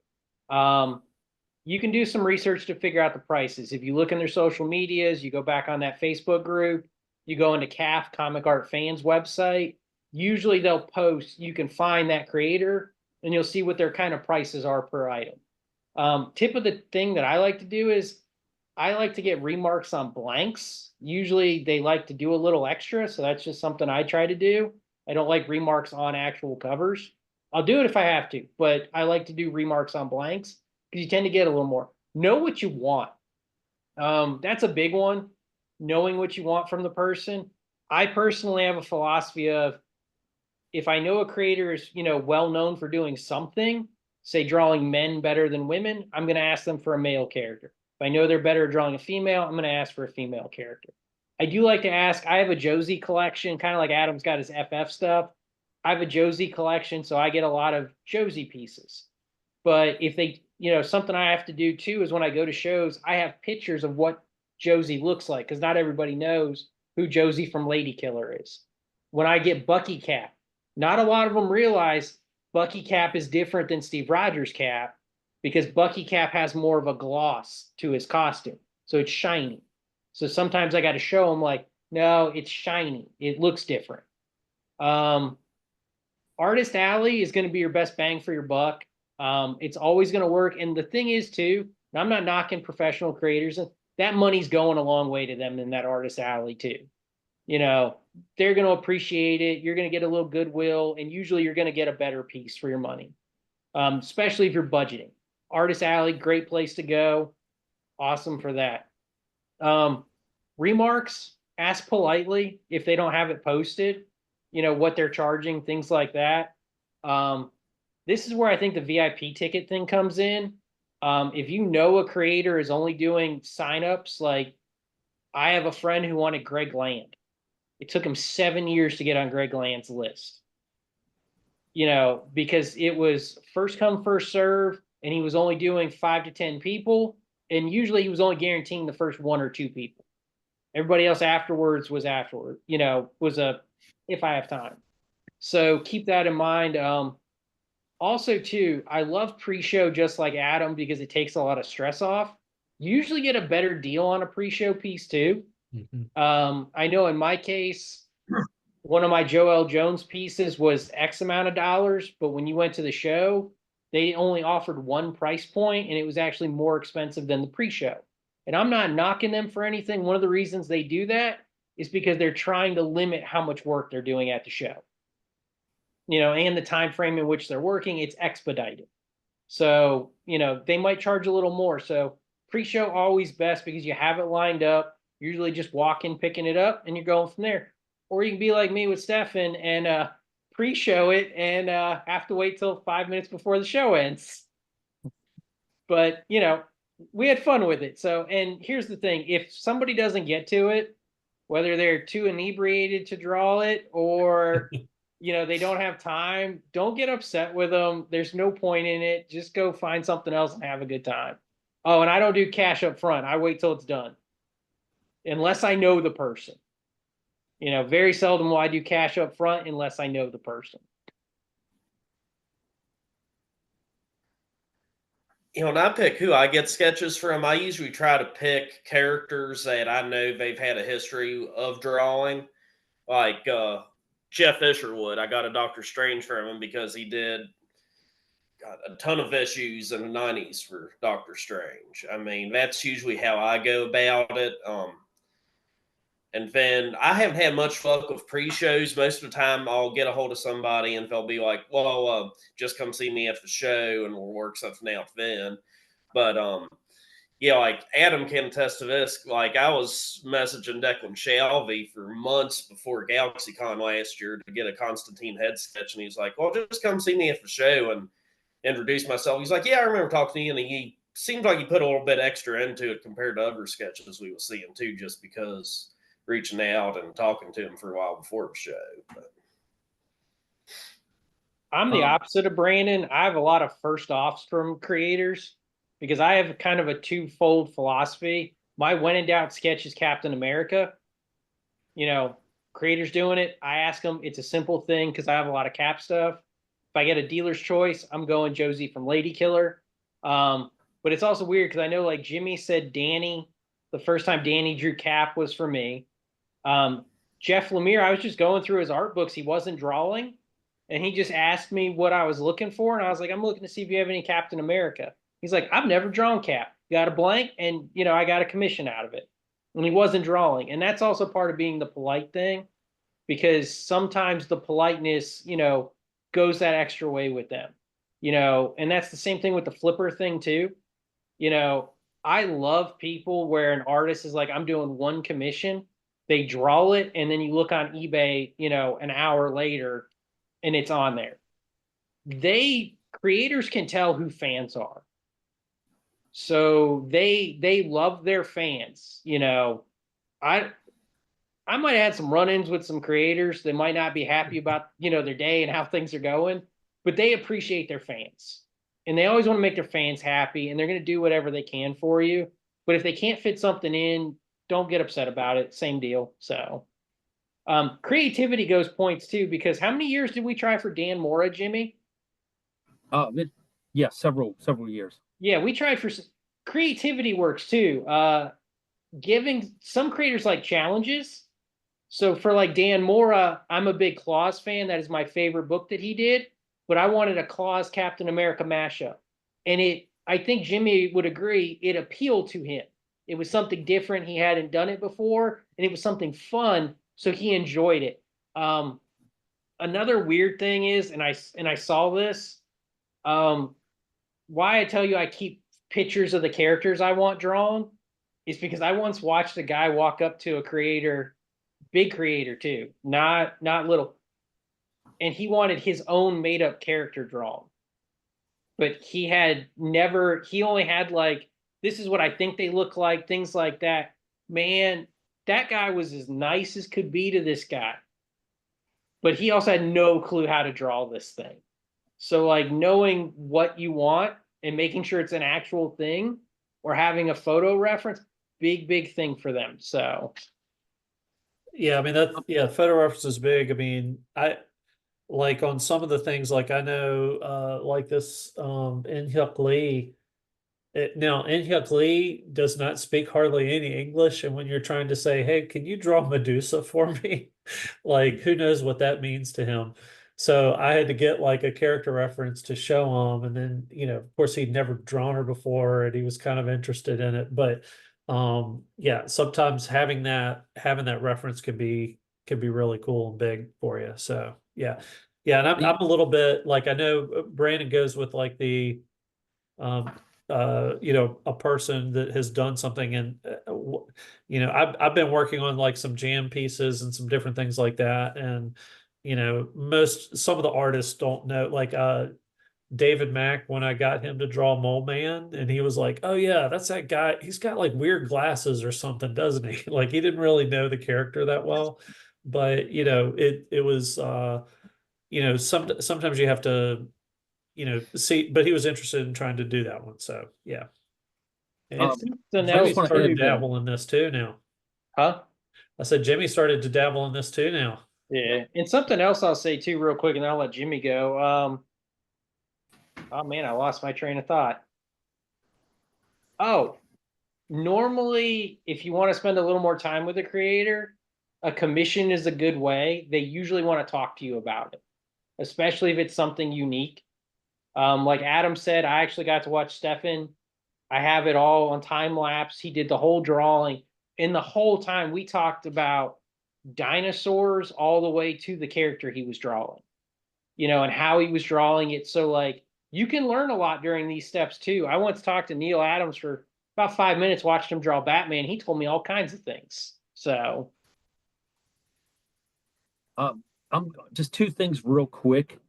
That because everybody's said most of it, but one thing is a mistake I made this past year is I put all my basket or eggs into one basket, and so if you budget yourself for a commission or a sketch, um, make sure you have a backup just in case that artist doesn't work out or conflict schedule. They got to leave from the show early, or you just can't get, or you try to go to their booth and they're like, "I'm sorry, all the commissions or sketches are I've already it's already full." Have a backup.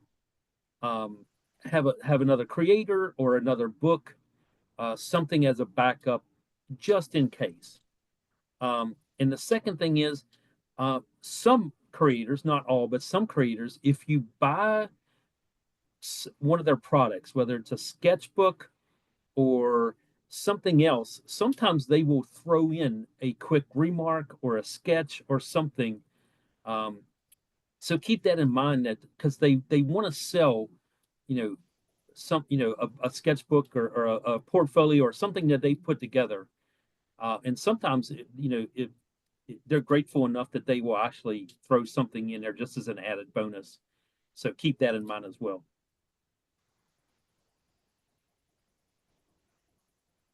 Well, and I think this might be our last subject here was, whoa, yes, I guess it is talking about vendors. Um, and of course, this is another, sometimes a different area. Sometimes it's intermixed within all the creators and celebrities and everything else. But of course, there's lots of people out there trying to sell you all kinds of stuff and make you spend money at their booth. So some of the different things to kind of talk about. Jimmy, I know you're kind of the exclusive king, so I'd like to hear your kind of tips and planning and how you work about for exclusives. Okay. Well, for exclusives, again, it is a lot in planning. Um, And we're talking pay about attention. like exclusives for comics that come out that are only Yeah, available at that convention. yeah, and that's what some of these vendors will post ahead of time, exclusives that they're going to have at their booth, or an artist that they're working with. Um, that will either have it, the vendor will have it at their booth or they'll have it at the artist booth. In a lot of these exclusives, I mean, like Adam said, you can only get them at that show. That's it. Um, and I can tell you from experience that, going to these shows, there are going to be so many exclusives, and it seems like every seller or every vendor, they want to have their own exclusive for the show.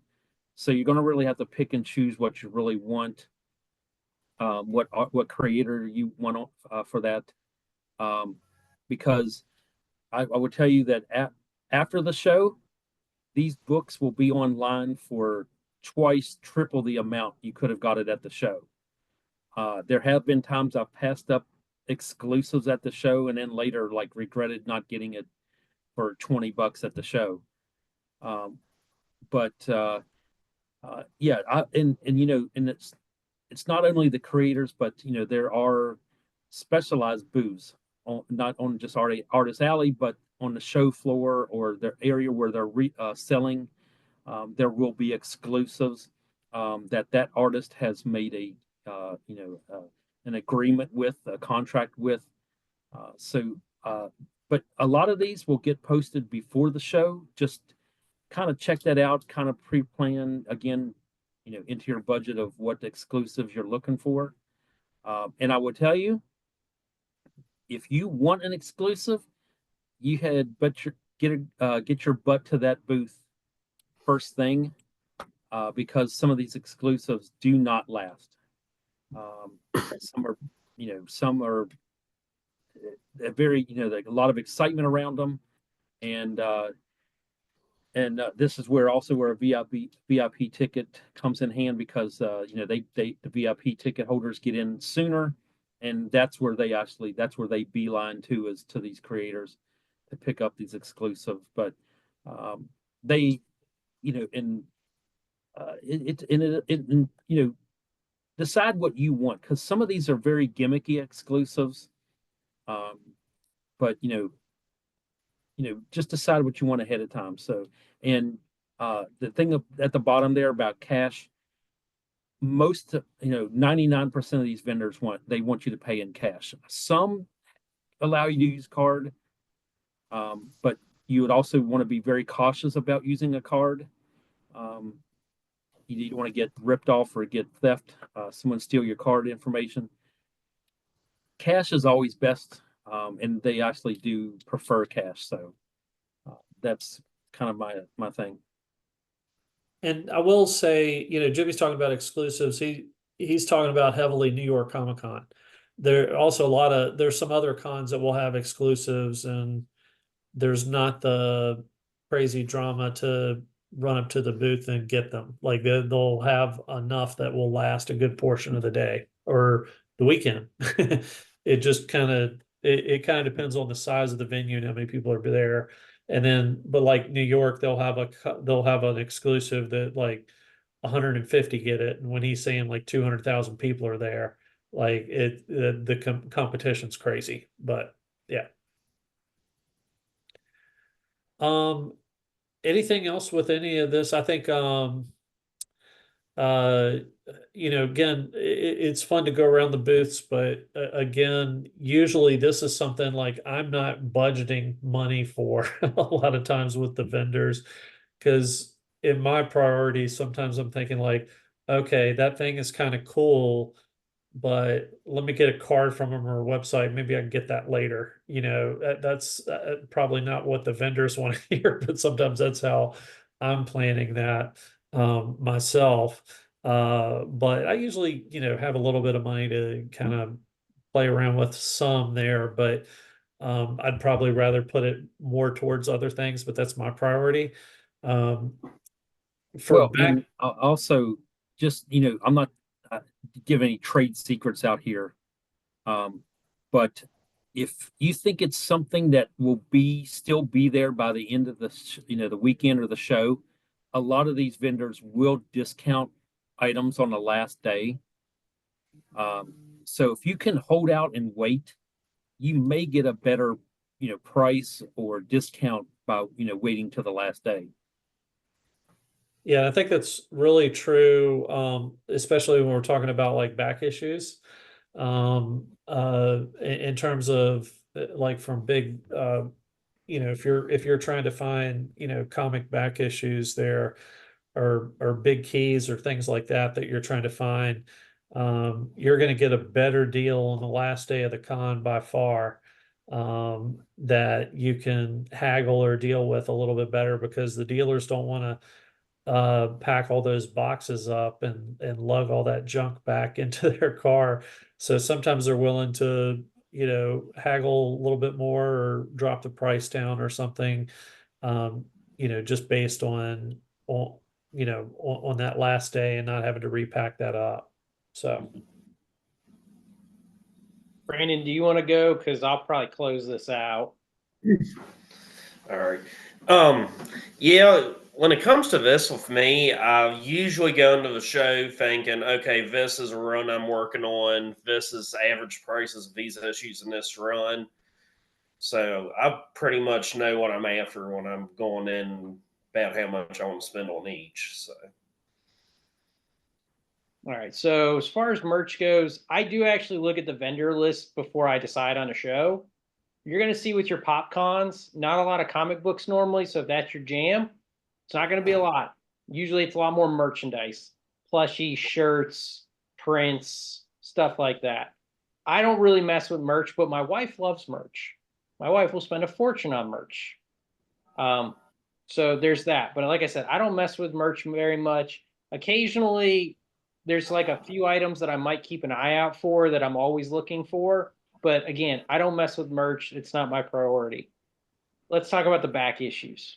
If back issues are your priority or a certain book's your priority, I strongly recommend the week prior, get you a little post-it note, go on eBay, look up sold sale averages. So you know what you should be paying for that book you want. You know, same thing if you're selling a book to somebody, knowing what it's worth so you know how to haggle it appropriately. Cash is a big deal. They're not going to tell you, but the reason they like cash, they don't have to report certain things with cash. They also don't pay transaction fees with cash. So these things mean cash gets further with them. As far as haggling goes, I have one rule of thumb, 20%. From the start of the show to the end of the show, 20% is about my normal haggle. I'm a bigger fan of bundling. I like to find one vendor who's got a lot of stuff that I'm interested in, and I like to make a stack and then just go, hey, what's the best price you can do? I know what the cost of the books are. I'm adding those up in my head, but I'll let them give me a price. Because again, like Adam said, they don't want to carry it. So if you're getting a stack, they're probably going to work that price. But I normally tell people 20% is an appropriate number. The best time to haggle is at the end of the day. Any day at the end of the day is the best day, but the best haggling is that Sunday, an hour before it goes. I have seen dealers haggle up to 50% at that point, but it doesn't mean they're always going to do it. Something I like to do is I like to go to the vendors that I know and I have relationships with from buying from over the years, because I'm looking for two things. One, I want to support them, so I'm usually buying something from them. And they're usually giving me a better deal because I'm a repeat customer. Two, if you know them well enough, ask them, hey, what's the booth that I should be going to over here? Vendors, if they know you, will help you. And they'll tell you who to go see. Now, I have a different perspective because I know Adam's like, I don't get that. I also table shows. You know, I've done creators, so I know a lot of vendors. I know what they kind of look for. But having, like Brandon said, an idea of what you should be paying is very important, especially if you're doing runs. Look, it's all about time. My time is valuable to me, and what I want is more important usually than books nowadays. I have a customer, great guy, very friendly. I'm amazed at how little he gets done at a show because all he does is dig through dollar booth books. Gets lots of deals, finds some cool stuff, but it's always, well, I couldn't get an autograph from this, I couldn't do that, because those booths take too much time for me. Now, if I got multiple days, I'm doing that. So I think Adam and Brandon both saw how I approach it with Heroes. Heroes Day 1, commissions, autographs, priority autographs. Very little shopping. Heroes Day 2, commissions, autographs, what I couldn't get, and then started the shopping. Sunday, shopping. I think Heroes was 3 days. Was it 2? 3, yeah. 3 days. Yeah. But either way, that's how I'm prioritizing my schedule. You know, I might miss the big book, but oh well, it happens. But I also don't need a lot of big books. But I am valuing my time. The thing that I look for mostly in a booth is I look for organization, because I don't want to waste my time digging through an unorganized booth where I have to go through every box. I would much rather walk up to a booth that is alphabetized, that says seat, I hit my caps, or whatever I'm looking for. They ain't got it. I'm done. I'm on to the next booth. I'm looking for booths that have deals.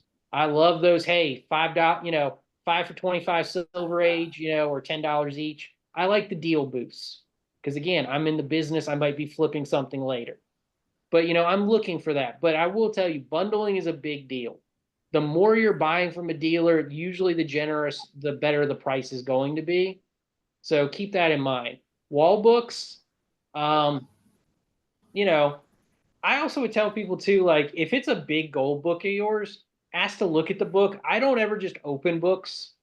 A lot of dealers live on the you break it, you bought it policy. So the same way I approach it at the store, let me open it, let me handle it, let me show you. Because if I damage my own book, it's on me. You damage it, it's now your book. And you don't think that's fair, well, argue with a vendor about that and watch how quickly you're out the door. I've seen it happen more times than I can count. So don't just assume that you can open a book, ask for permission to open the book. A fun one too, if you have a lot of stuff, like you don't have a backpack or things like that, if a vendor asks to hold your stuff, don't be shocked. I've seen this one way too many times. They don't want to get stolen from, and they're not trying to accuse you in a polite way. I've seen it happen where you set the Storefolio down. Hey, do you mind if I hold that for a second while you look? Okay, cool, take it. You know where it is. If you're kind of a fidgety person or you're walking around a lot, they might ask you to hold the books that you're looking at. Don't get upset about it. Just let them do their thing. Again, they're not trying to have any issues. So, but cash, big thing. Learning to haggle is kind of important. Brandon got a crash course in haggling, which was probably one of the greatest things I've ever seen. As far as haggling goes too, if you've never haggled, it's always best to let them make the price. Like I always like when the person throws the first number out, because sometimes they go lower than what you expected.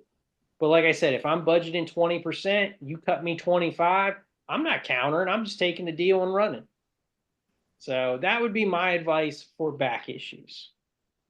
One thing we didn't talk about here is trading. I've done a little bit of trading where I've brought some of my books that it was like I didn't really want anymore. Maybe there's something else I could move for. And the timing of that, I think if you're looking to trade a bigger book and maybe look at doing something, is to do that first thing. Yeah. That way the vendor can take a look at it, price it, put it out there right away, to make something off of it. And sometimes when they've set up their booth, some of these vendors and comic dealers and things like that, they're going from show to show to show to show. And so some of these things they've been hanging around with a while. So sometimes they're willing to trade. I have come into contact with some people that would give you what it's worth in trade value for something else, just because like they know they can move your book before they've been sitting on this other book for like a year. So just something to think about, but also look at those booths. If you're thinking about that's something that you want to do, I want to get this big key book, is see who has it and then see if they're willing to trade and what their vendors can be very different with what they like to carry. Some are like, I don't want any modern books. Some are just modern books. So just something to keep in mind with that. One thing that Chris was saying with bundling, I know we have done this together, is like if we find a dealer, it's not just bundling for yourself, but you're like, hey, I can bring this other person in if there's some things that you like, and we can make an even bigger bundle together, get a bigger deal. So there's some options there too. And on the trading thing, knowing the value of the book that you're trying to trade is important. Adam is right. You're always going to get more trade value for straight trading than you are a cash value. I'm going to be honest with you. Most dealers don't want your dollar books, your 50-cent books. So spare yourself. They're usually looking for the keys and the things they're going to be able to flip kind of popular or easy. You don't need to bring in 3 long boxes of dollar bin books. I don't know a dealer that's going to want to lug that around or even consider looking at that. So normally you're trading a select few amount of books, for something.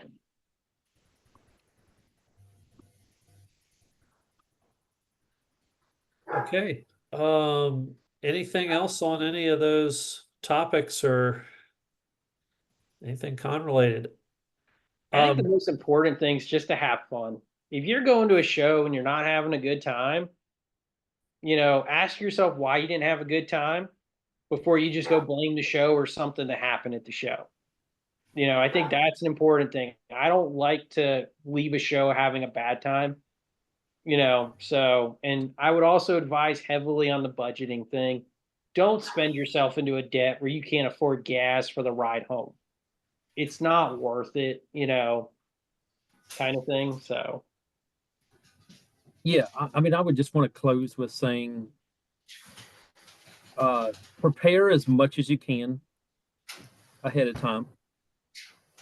Count for something to go wrong, because it more than likely it will, and be okay with that.